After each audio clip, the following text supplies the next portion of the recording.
Welcome to Lesson 4.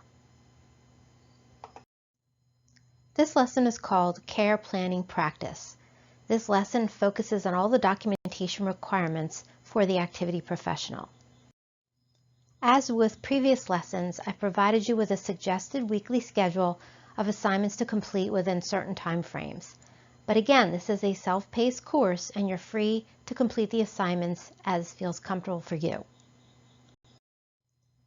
In discussing documentation, the activity professional follows the therapeutic process, just like the other team members in the community, the nurse, the social worker, dietary, and therapy departments.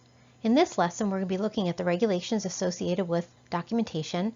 We're going to be looking at what kind of information we should be gathering for the assessment, the MDS, care planning, and some general guidelines for medical record keeping.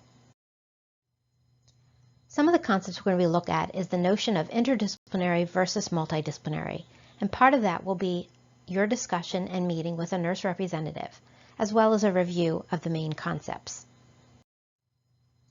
We're going to be looking at assessment and care planning, and part of that is actual observation of someone else conducting an assessment and looking at some of the techniques that they use. You're also going to be attending a care plan meeting and observing the interactions between the team members as they assess and develop care. Some of the worksheets provided look at assessment content and also a care plan case study.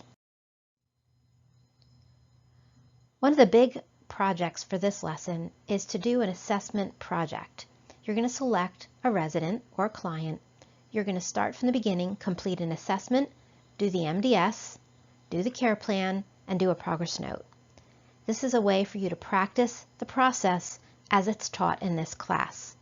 Please abide by privacy rules and do not give the person's real name and information.